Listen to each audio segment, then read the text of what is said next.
Good afternoon. We're so excited to be here this afternoon to talk about historically black colleges and universities. Um, what I would like to do first is to just talk a little about HBCUs and talk about how valuable they are and how much culture is there and how many resources are there in HBCUs. Uh, as a young person, I entered at Howard University as a music major many years ago, and it was absolutely life-changing. And it sent me on a trajectory that has been amazing. And I wanted to make sure that this opportunity could be presented for all of us to understand how valuable historically black colleges and universities are. Also, I want to introduce myself. My name is DeMarr Woods. I'm chairperson of music and performing arts at Hampton University, which is also a historically black college. And at this time, I would like to also introduce the panel. Good afternoon. My name is Lisa Osunleti Beckley-Roberts. That's a mouthful, I know, and all of my students and colleagues, they all just refer to me as Dr. B-Rob. I serve, and I take that word very seriously, I serve as the chair of the Department of Music at Jackson State University, which is in Jackson, Mississippi, an HBCU founded in 1877. If I can tell you a little bit about my background, I guess, a little bit about me. I grew up on HBCU campuses. My parents were professors and administrators, and so I grew up at Russ College in Holly Springs, Mississippi, a small United Methodist HBCU, the oldest HBCU in Mississippi, and at Wiley College in Marshall, Texas. And so when it was time for me to go to school, to go to college, the question was not, would I go to college? It was, which HBCU will I attend? I am very proud of the legacy of HBCUs in my family and for myself. I attended Dillard University in New Orleans, Louisiana, and that's another small HBCU associated with the United Methodist Church. I am a harpist, and I've been playing harp since I was 9, and so I've been doing DEI work since that time as well, before there was a name for that, as a black girl from Mississippi who plays the harp. I'm also an ethnomusicologist, and in addition to being the chair of the Department of Music, I direct the JSU African Drum and Dance Ensemble, which is, to my knowledge, the only African drum and dance ensemble in a music department at an HBCU.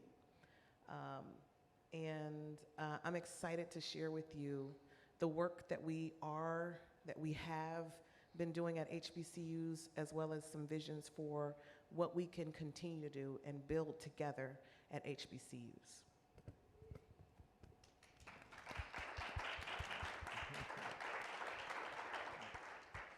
Good afternoon, everyone. My name is Byron Johnson.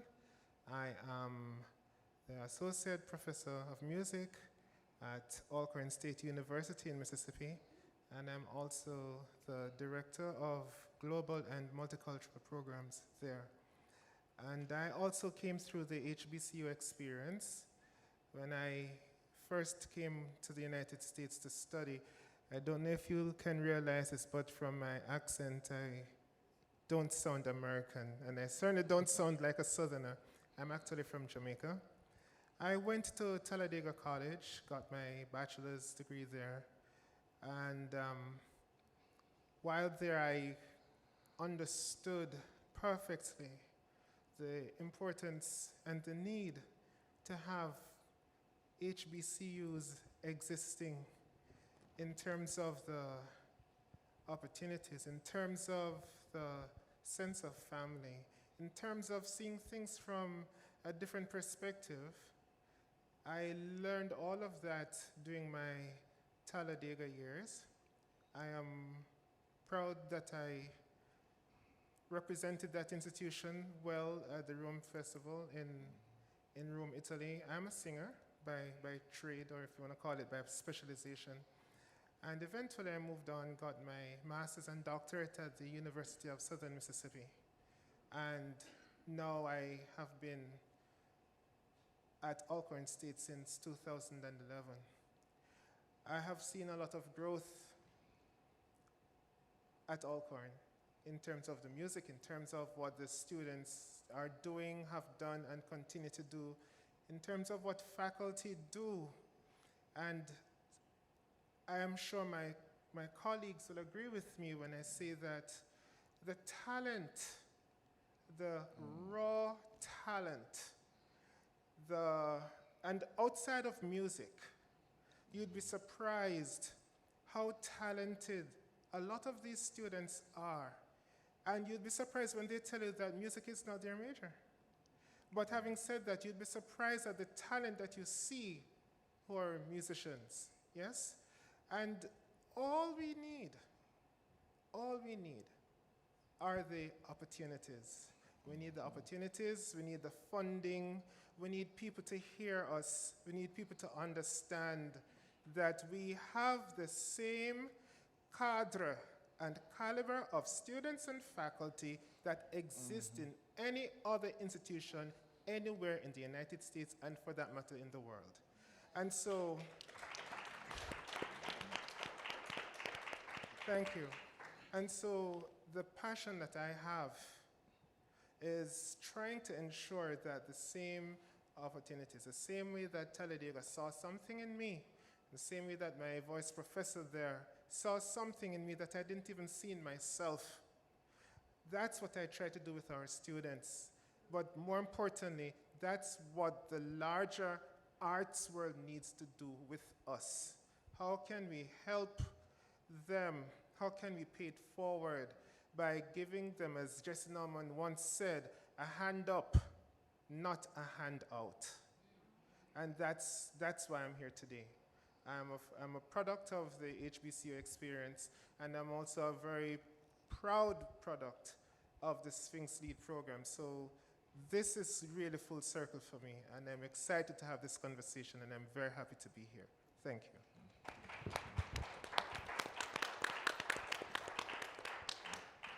Good afternoon, my name is Ben Grube. I am the Director of Orchestras at Texas Southern University. I am also the string coordinator. I teach a variety of the music education courses at TSU. So a little bit with my background, in my 9th year at TSU, I started as an adjunct teaching the string methods class there. And I kept seeing all of these talented students coming through, and students who had background in strings, but there weren't a lot of string opportunities for them at the university. And one day, kind of on a whim, went into our chair's office and just kind of said, our music department is strong. Our music department offers a vast array of opportunities for many students. We're a competing string department, or we're a competing music department. Why don't we have a string program? And so I pretty much just outlined the ways that I would like to try to grow a string program at TSU if given the opportunity. And happily, I have a lot of support from the administration. They hired me on full time. And I'm excited to kind of share some of the recruitment methods I've had, as well as some of the opportunities I've had to collaborate with different organizations around my city. So excited to be here. Thank you.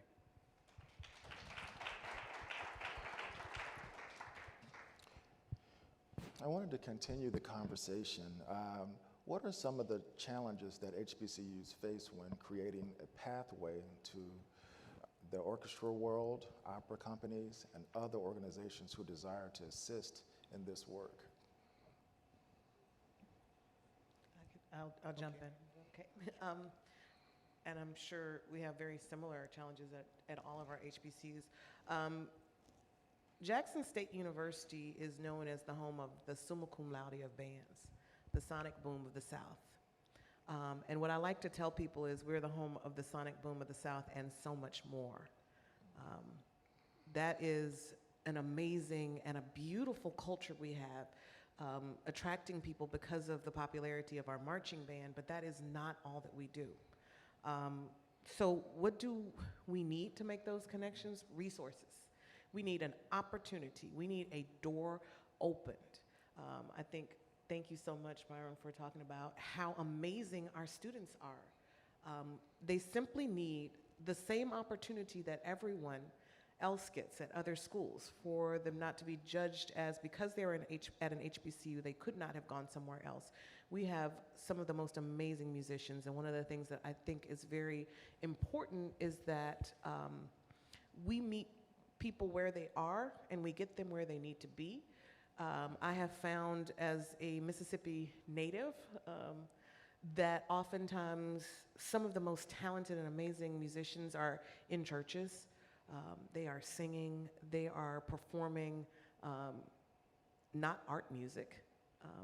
And what I like to say is, I can teach you to read, you can't teach me to hear. Our students are amazing, and they simply need an opportunity. I would love to see this blossom into a long-term relationship between Sphinx and HBCUs, and I'm curious, and I want to know more about what I've missed. This is my first Sphinx experience. I have had an amazing time, and it just brought tears to my eyes when I was just checking into the hotel and seeing so many musicians of color walking around with their cases and embracing each other, and thinking about what that would have meant to me when I was an undergrad student, and what that will mean for my students the more I can offer them that type of opportunity. So our students need resources. Keep in mind that also in terms of faculty and staff at HBCUs, we are often doing multiple things. Yeah. I hear the amen corner from the, the faculty from HBCUs. I like to joke and say, yes, I'm the chair, but I'm also, the stagehand and the light guy and the sound guy, and sometimes the custodian, and I have a full teaching load.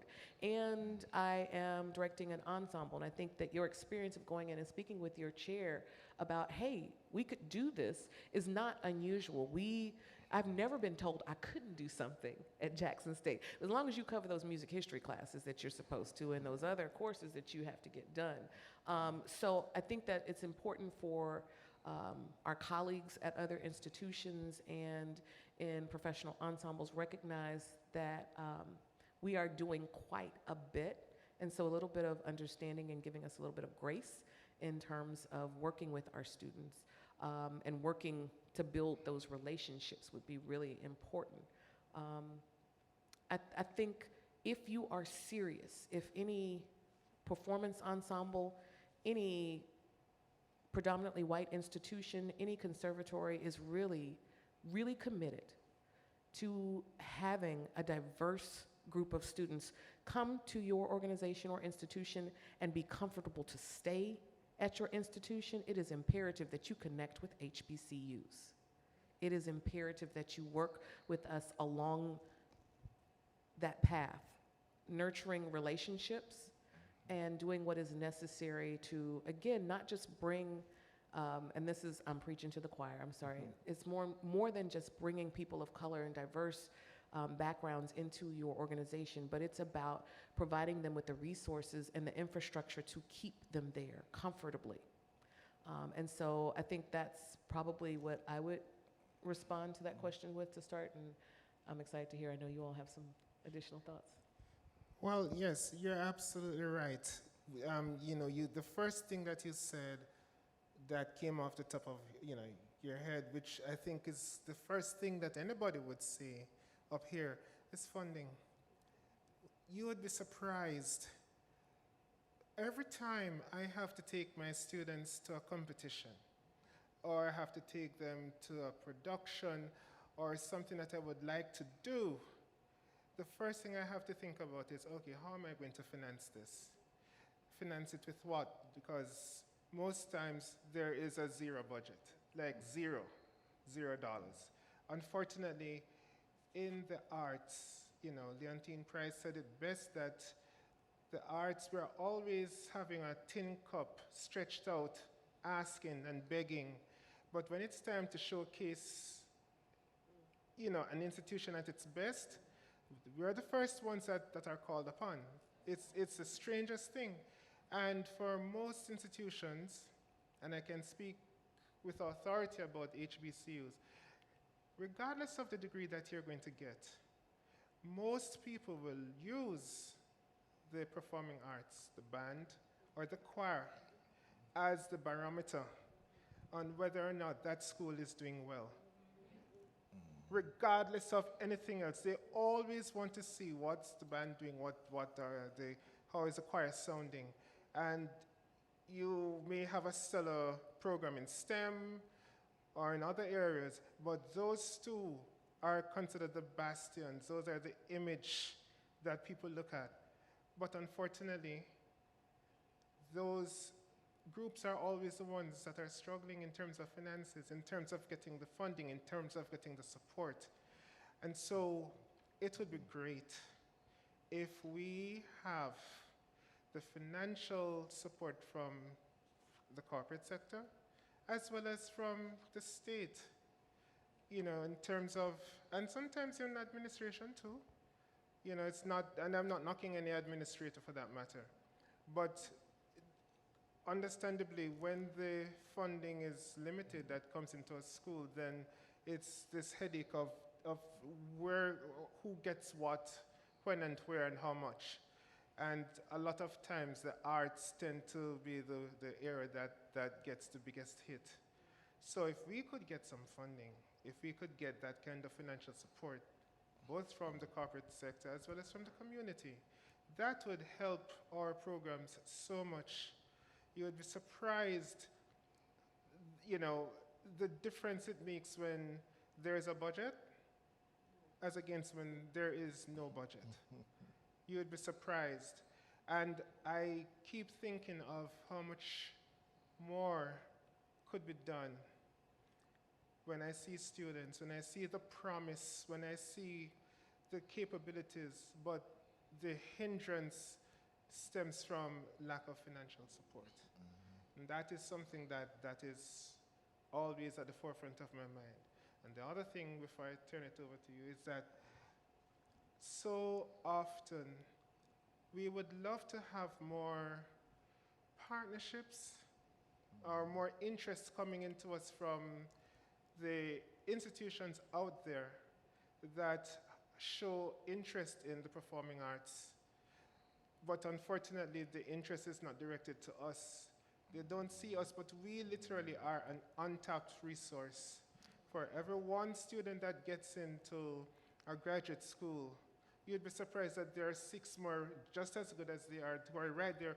Unfortunately, the door only allows so much to get in. And so if we could have more partnerships with that, that would be great. What we have done as a collective, we have formed, and this is an organization that was created out of need to provide opportunities for students, is the HBCU Opera Forum. And we actually have an Instagram page, and the website is linked there. But it is an opera forum that's comprised of several HBCUs. Jackson State is one, Alcorn State is one, Hampton is another. Xavier University is another. There are so many, truthfully. I don't want to spend too much time, But I just want to talk about that briefly because it gives, thank you, sir.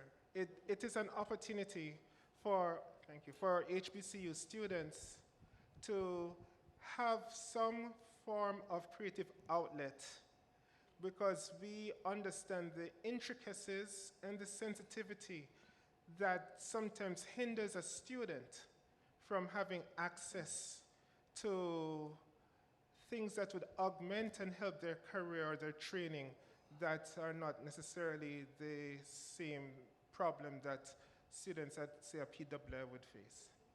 Thank you.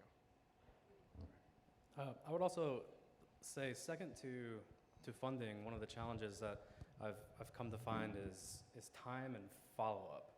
I've had a lot of very well-intended meetings with organizations who want to participate and collaborate with TSU, and they do.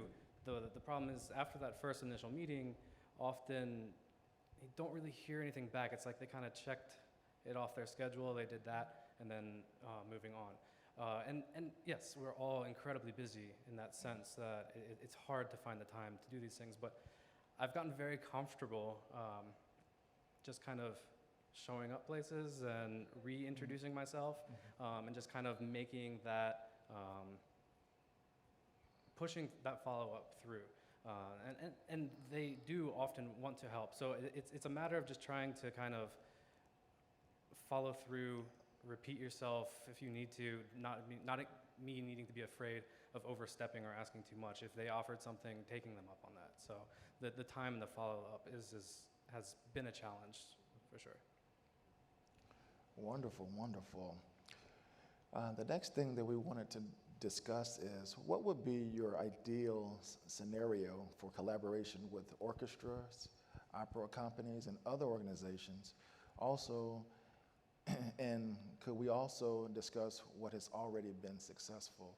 And Dr. Grube, could you lead in with that? Certainly. One of the things that I have found incredibly successful and very useful, and hopefully for those of you in the audience, whether you're at HBCU, you're an educator, you're with a nonprofit or performing organization, we have a weekly seminar course that meets all of the music majors and minors are required to take it every semester.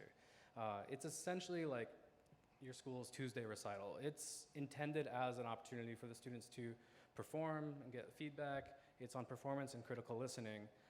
However, I've had a lot of support from our administrators to open this up to a broader spectrum of events.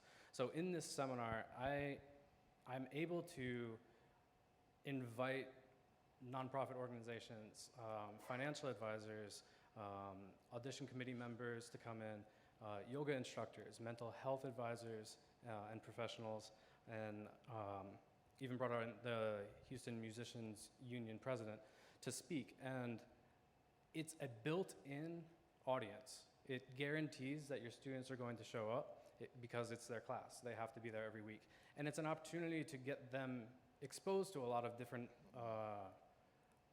things that they really do benefit from, whether it's teaching them how to file taxes, how to manage their student loans so they don't graduate with an ungodly amount of debt. They're dealing with mental health or anxiety, either performance-wise or just in general life. And so it's been a very good established system to get these collaborations started. It gets the students exposed to those things, but more importantly, it gets our community open to what we're doing at TSU. And they see these eager students who are very talented. And usually at the beginning of class, I have one or two people perform because, again, it's a performance class. It showcases what we're doing on our campus to a vast array of potential donors and collaborators. And a few additional partnerships that have come in very successfully. I have been working with the Houston Symphony, a chamber orchestra in Houston called ROCO, which is very much an advocate for promoting musicians of color and composers of color. We were second in programming for composers of color in 2019.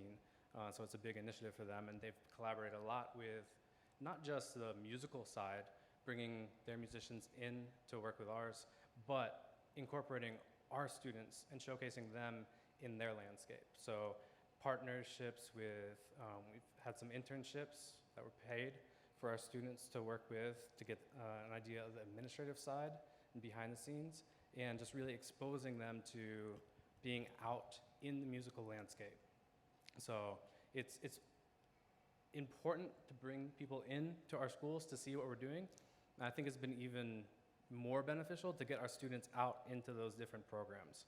So reaching out to your local youth symphony, we have a lot of our students who go out now and they work with the Houston CODA program, which is through the youth symphony, teaching lessons at after school programs. It's free for the students who are taking the lessons, and our students are getting paid for their time to do that. So those kind of partnerships have been very beneficial for our campus.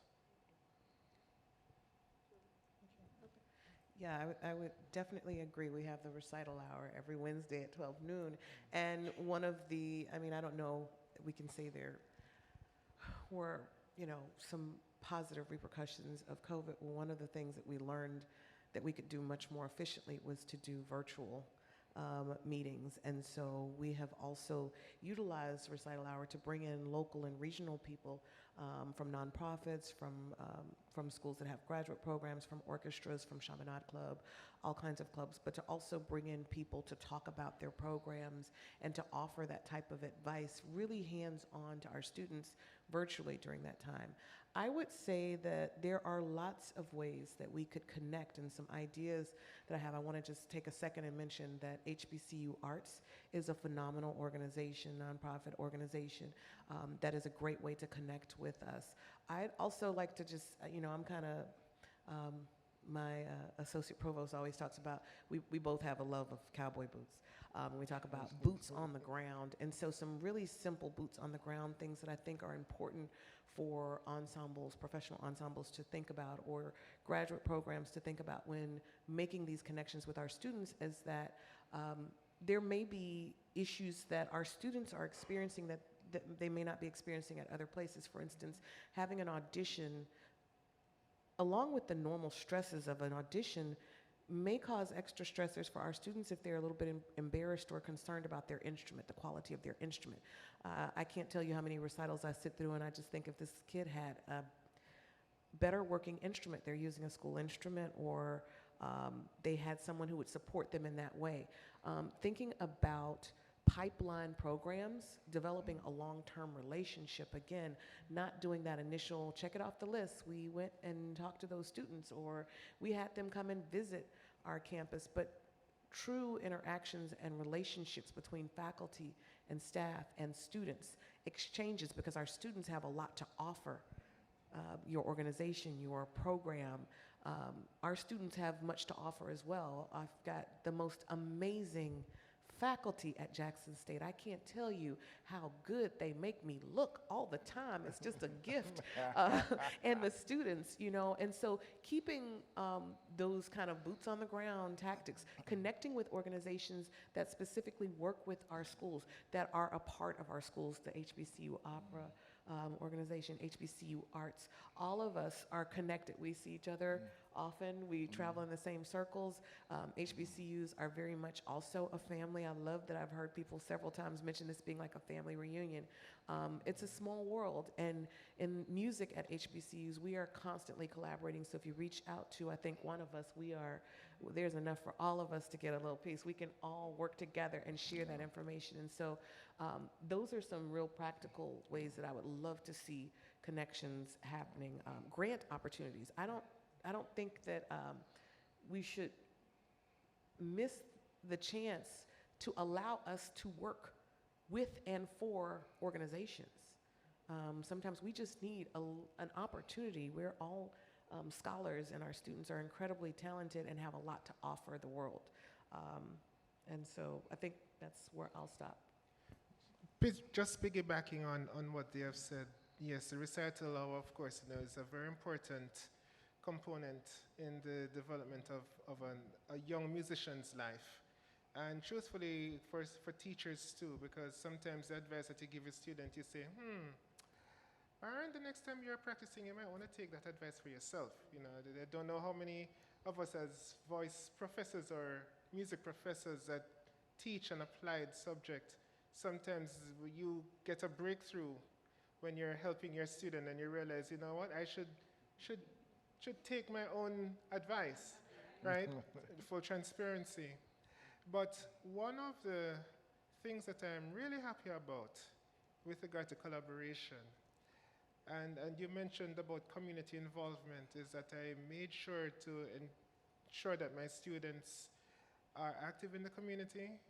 They have church jobs as paid singers, which is good because it gives them visibility, it gives them a chance to hone their skills, as well as if they are involved constantly in singing in community events. There's a semi-classical, semi-professional organization in my locale, and I say that because where we are located as a university, it's not, the location is pretty remote, as you know. And so whereas JSU is in the city, we are not. The highway dead ends into the university. Let's put it that way. You know, you get off the main highway and then you just head west. and so our peculiar location then augments or exacerbates the challenges that our students will have as it relates to even them coming in and in terms of the finances that they have. Southwestern Mississippi is primarily a rural area. And so you have to understand then that there are some challenges that may not necessarily be present at other places, but it is commonplace all along there. But I'm able to get them to perform in some organizations which allows them to have visibility. It allows them to stay connected with regard to testing of their areas, their songs, even the instrumentalists as well. And that gives them visibility. So sometimes when there's an opportunity to go somewhere, like now a former student of mine is working on raising funds to go to Graz, Austria for the program at Ames. And because of his participation in that community throughout his school career, even though he's no longer there, he's getting some support. And that's so you have to build that kind of relationship. One of the things that I was very, very happy about, which is definitely from the HBCU Opera Music Theater Collective, was that two organizations actually came to give a masterclass. It was primarily at Jackson State, but it was for, you know, that Jackson State is a central point, but it was for the other HBCUs in the area. And that is something that happened because of us pooling our resources together and partnering with Opera America. I have to also say thanks to Opera America Pam Jones for all that has been done there as well. And can I add also internships? Internships and opportunities for our students to expand their, their network. Oftentimes our students, I find I have to kind of sell them on internships, especially if they're not paid internships, because many of our students have other responsibilities outside of just honing their craft. And so paid internships are powerful means to change students' lives. I have to kind of take a moment and think about how I'm talking to them about why they should take advantage of these types of opportunities when their family is depending on them in a way that I certainly didn't have that responsibility as I was going through school. And so providing opportunities for our students to get professional experience, they just need an opportunity to get their application reviewed. That's it. They will do the work. They are phenomenal, and they will excel and make all of us proud to be a part of their development. Absolutely. Our students at the HBCUs are incredibly talented, and creating partnerships and collaborations will be wonderful for both entities, both institutions. The students will learn, and the institutions will learn from us. There's a certain culture that is on every HBCU campus. And even if I hadn't met any of these three brilliant individuals, I already know what the energy would be like on their campus. It's a very nurturing, a very hands-on, a very loving feeling. And what that does is it gives our students, Black and brown students, love and care and strength, so that when they go out into the world, they can be successful. And I think it's important that organizations also see that within us. So when we partner with them, they can see what they can take back to their organizations as well. I also wanted to talk about the exchange. And what do I mean by exchange? Every time, I can speak to my own experience. When I was a student at Howard University, oh, by the way, I also went to Peabody Conservatory, and those were completely different universes. And had I not gone to Howard, I don't know if I would have gone to Peabody. And what I mean by that is I had and a knowledge of who I was. I had an opportunity to be loved and to be poured into. My professor, his name is Fred Irby. He was my trumpet teacher, and he's played at the Kennedy Center for over 50 years. And he instilled in us, all of us, this pride, this belief in yourself, that you can go anywhere and do anything. You don't need anyone else to tell you that. And that's something that an HBCU offers our students, and that's something that I receive, and that's something that all of us are all committed to daily. This is a part of our work. This is our DEI. This is HBCU is DEI. It's something that we live in this every single day. And I wanted to ask the panel another question. Can we speak to the resources that HBCUs provide for students that are different from other institutions? All righty. I think you summed that up really powerfully, that at our schools, our students have an opportunity to hone their craft without some of the other pressures that you have at other places. I love the fact that we allow our students to show up fully as they are, and we accept them completely. We give them tough love.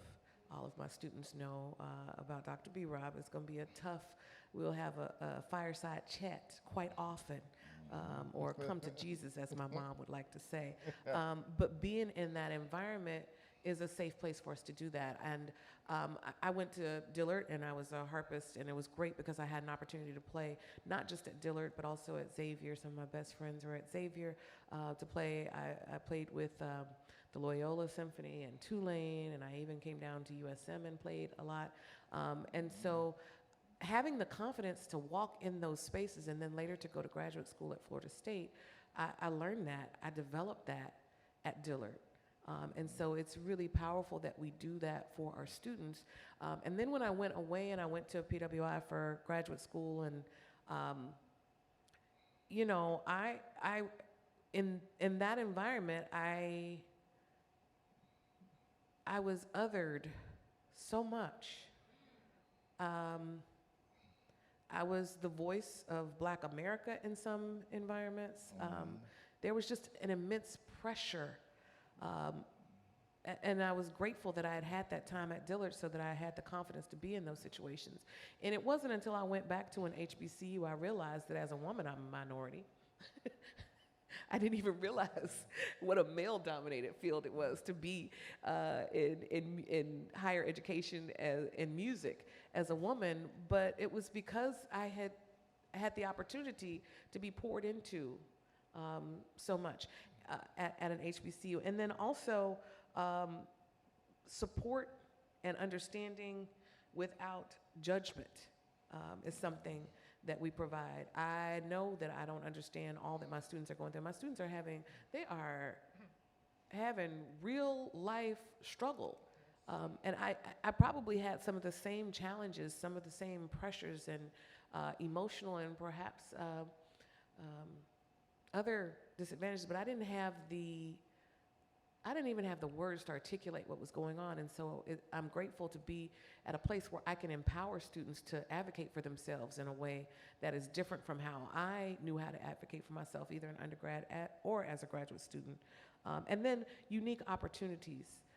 There are some very specific opportunities that we have at HBCUs where and I don't mean to say that this doesn't happen other places, but I think it's so powerful as an ethnomusicologist that we celebrate the music of pre-colonial Africa and understand that that is as ancient and as classical as the music of Europe.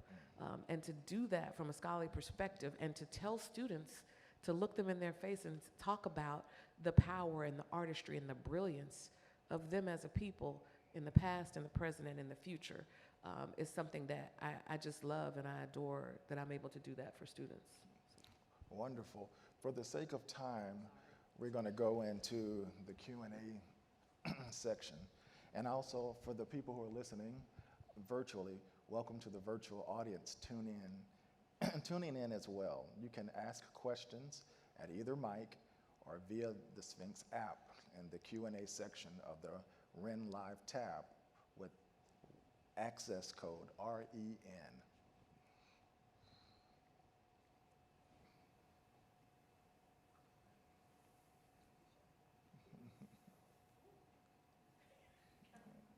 These questions are just coming at us so hard. Are there any questions for us? Good. Go first. Good afternoon.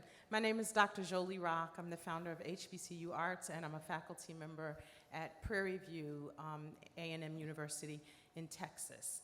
And my question is, can you speak to the diversity that is on the HBCU campus? Because when you look at the bands, sometimes you don't only see African American students. So can you share a little bit more about diversity on the campus? Because everybody thinks that because it's an HBCU, it's an all-black community, and I know it is not. All right, I can speak to that if that's okay. At Alcorn State, you do have international students. I have also recruited international students myself for the music area and for other programs as well. A lot in the music area, when I just went there, I remember that there were some Russian students in the instrumental area. And over the years, we have had additional ethnic groups. I can say that without it sounding, But yes, there are more than just people of color or African Americans that are there.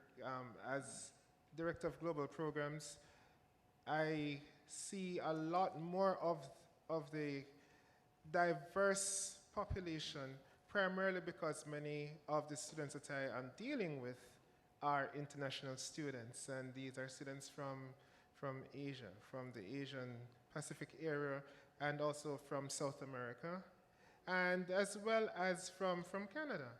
And you'd be surprised that, it depends on the area that you're in, how much you will see. But yes, when I was at Talladega College, there was a diverse population as well.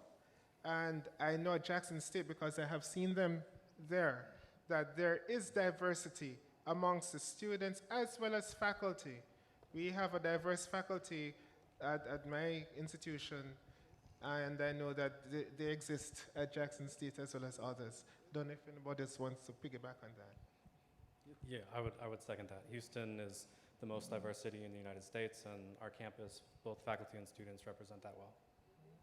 Yes, and if you haven't checked out the Sonic Boom, we've had very proud of our first Latino head drum major last year, who was just kicking butt and taking names, as well as J sets from every background. And so HBCUs have always been diverse. They are historically black colleges and universities because they were open to people who were not welcome other places. But we welcome everyone, and we've got incredibly diverse student, faculty, and staff populations. And also, a lot, especially with regard to the ARES funding. ARES funding, I hope I'm saying it properly. Part of the stipulation of that was that you have to show that there was a percentage of students or a population that is diverse. That was to ensure that diversity was commonplace throughout all the various universities in Mississippi. So, whereas I would say the challenge would have been not so much from a PWI to have to shore up their minority population. It would be more that the HBCUs had to work harder at ensuring that there is diversity among students. Yes? So that was something that has always been in existence. And even though the ARES funding is no more, it still continues in terms of ensuring that diversity exists. Yes. Thank you. Our next question.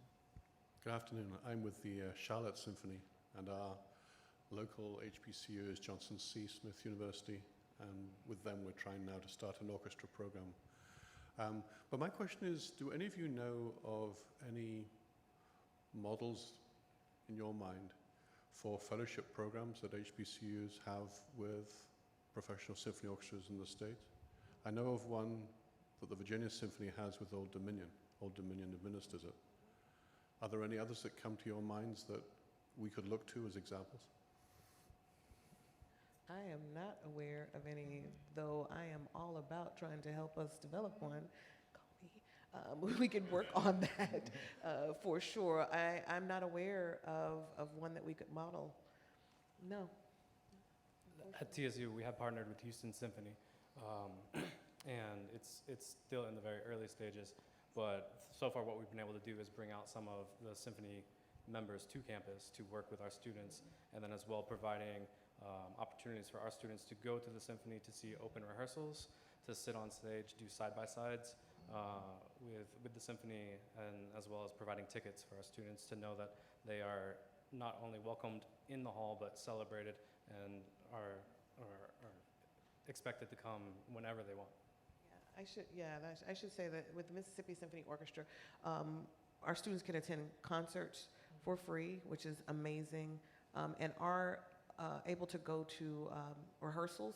And they also, the symphony reads through some of our composition students. There are competitions for our composition students to have their works read by the symphony. So those are really important and powerful relationships that we have, though I'd like to see them strengthened and deepened. Thank you. Hello, my name is Valentino Peacock. I'm currently working in data operations and fundraising here at Detroit Opera. As a recent HBCU graduate, Claflin University 2018, I'm just, my question's kind of based around recruitment and curriculum, because I really do feel like one of the things I feel like we're lacking is recruitment. I feel it's oftentimes when you're recruiting to a HBCU program, you fall into two categories as either performance or education, and I feel it's like we miss the opportunity on a lot of students who are talented in not, the European classical music, and I feel like we miss out on students, even if they are taken to the program, they may not last, and they may move into a different major, and we're just losing, that talent and resources to build our programming. So I'm just interested in to know what ways or what strategies have you implemented in your programs to bring in different curriculum to build upon, just going outside of music education, bringing in like music business, art administration, sacred music, church music programming, and just open it up and making it vast so you're not losing students and you have a program that you can build on. Because as we can see, or if I've seen, a lot of black and brown students are coming out of the classical field because they're not seen it as promising. But I feel as HBCU, we can bring different options and alternatives for them to be successful as a musician in different mediums. So I'm just curious to know, what are you doing to bring different programming, and your thoughts on that.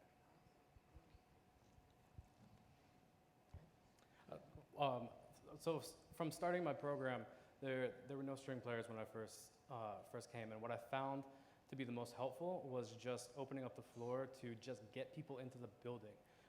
My administration, and one of the unique things about, at least at TSU, is we've been offering competitive scholarships to students to participate in the orchestra without them even being a music major. So this just gets them in the door and performing and playing, and then they're there as maybe a business major, or our concertmaster was an engineering double major. And then what they end up doing is seeing their love and their passion and a career trajectory that could include them in the music world, and then all of a sudden they're a music minor, or they're declaring a music major. And then more students around campus are seeing, oh, half the orchestra are non-majors, but they're performing, they're deeply involved in the department, and then just having that openness to just welcoming and fostering a sense of musical community, regardless of the major or regardless of what the student's interested in doing. The fusion of their degrees and music often intertwine as well too. So then all of a sudden that student who was a business major is now looking to go into music administration, and they're out there working on development for music and different opportunities like that. Right, I was going to say that that's something that we've done with our own curriculum in terms of diversifying it and making sure that there are some, if you want to call it cross-pollination, but But we do have a Bachelor's of Music, which is specifically for performance, both vocal and instrumental, as well as the music education degree, which is both vocal and instrumental. But we also have a Bachelor of Arts in Music, and that does allow for a more diverse, or the ability to diversify a little bit more. So you, as he said, you can have a concentration in business. You can have a concentration in another area, not just all music courses per se. And so you find that a lot of students have been taking they've been embracing that area more in terms of being able to develop a hybrid. And for sure, those who do, for example, the business component, you can already tell where their minds are going. It's more towards music business. And we do plan to have that as a degree program. We're now working on, we have started to build an orchestra. And so that's going to take time. But out of that, then you can also see that it will allow for satellite programs to come out of that. And that's how you allow for the growth and the diversity in the music curriculum as well. And of course, as an HBCU, this is something that I've always said that we need to do, and it's something that we're embracing, which is to delve more into, let's say, not necessarily only the classical areas, but other areas that are also a representation of current trends. So, for example, black music, and by that I'm now looking at the genres of hip-hop and stuff. That's now something that is definitely on the table, and it should be on the table because of the times that we live. You know, the University of Arkansas now has a degree program in black sacred music, and that is something that is now being embraced across the board as well. And yes, that talk is happening amongst HBCU schools as well. Yeah, and I think that what I find really interesting is that all of us have different strengths, right?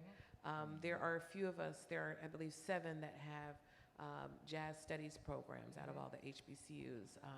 And so I just want to also mention the HBCU Jazz Education Initiative as being a really important group, organization that is working on promoting and supporting the study of jazz as America's classical music.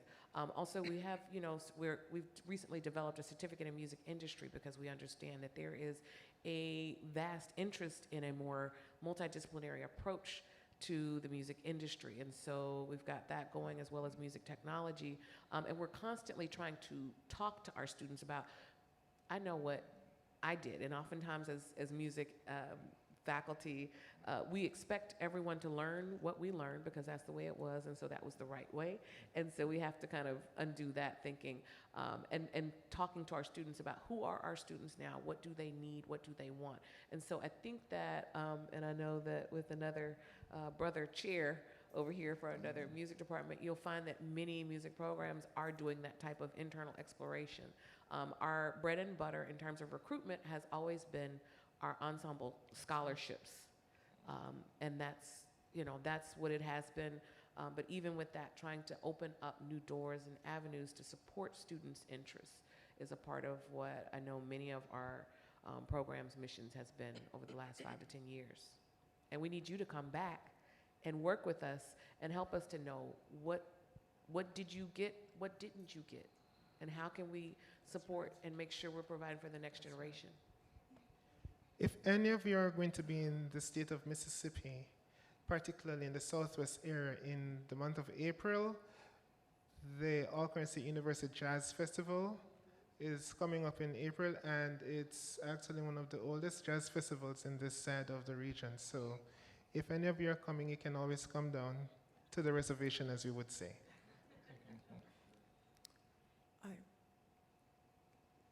Can I speak? Okay, good afternoon. My name is Norma Lisa Thomas. I'm from Denzel Washington School of the Arts. And my first statement I want to say is, as a high school orchestra teacher, and of course many of my students are striving to go to HBCUs, They are phenomenal string players, but their majors are going to be engineering or pre-law or all these other things, and they want to continue playing their instruments. You know, what we see in most of the advertisements, of course, are the marching bands and the drum lines, and so, you know, you don't see a whole lot of orchestral string playing. So I would like to say, as a teacher on this side of the, you know, wall, can you please do more to emphasize what we saw this afternoon on that stage with those young people playing their string instruments? They don't have to play hip hop. They don't have to play jazz. They need to learn to play the thing that they've been studying all these years, and why can't they play that at a black college? I don't see why we need to soften it up and spray some stuff over it. If they're going to be string players, let them be. Otherwise, we'll have even less students graduating from college playing string instruments who can actually qualify to get in symphonic orchestras. We can't keep watering this thing down. We need to be picking it up and showing it. So when these kids come to visit your colleges, you should have string ensembles, even if it's a quartet. You don't have the whole orchestra, have some students and have them look good and playing their instruments and getting down, but let it be so that the student can say, wow, I really want to come here. I can already play, and I can still be an engineering. One of my students has a choice between Morehouse and a few other schools, and he's first chair violin, and he's also varsity basketball for Mount Vernon basketball team. So, you know, I'm just saying I would like to see that more from the HBCUs, that you promote classical string playing. The other thing I want to say is, as a future professor of music, I'm so thankful that you went to your department chair and asked them, why don't we have an orchestra? But somehow I need to know, how do I get in?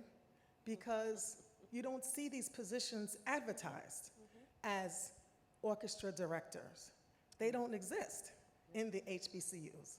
So you want to come in with your gifts and your talents and your experience and your abilities, but you don't see those positions. Sure. You happen to already be on the inside, and you were able to make that thing happen. How does someone who's finishing their doctorate degree, professional cellist, phenomenal string teacher, how do I get a position like that in one of your schools? Okay, can I just say, at Jackson State, we have the oldest orchestra of any university in the state of Mississippi, older than Ole Miss, University of Southern Mississippi. So we do have orchestra programs. Again, I would encourage you to think about looking at the schools that have those programs. I think it's phenomenal to come in and offer those services. But again, at different institutions, I think we all have different strengths and different things. And I would also say, I think, absolutely, I'm a harpist, and so I want to make sure that there is space at our institution for classical music study. I also want to make sure that there is space at our institution for honoring the music that is the expression of those students that are there right now as well, alongside it. So I'll stop. Very quickly, because I know that we're running out of time, but Alcorn State is growing a strings program, so we would take your students. We're also growing an orchestra. We're building on that. We would take your students. Alcorn State University. Yep. We're happy to take your students. And lastly, Hampton University also has a chamber orchestra as well, and we would love to have your students. Yes, also Howard University. We have come to the end, and this has been a wonderful opportunity to speak about how incredible the HBCU community is and how we can build partnerships with the other communities out there. Let's continue to do that. Let's continue to do this work. And thank you all for being here. Thank you.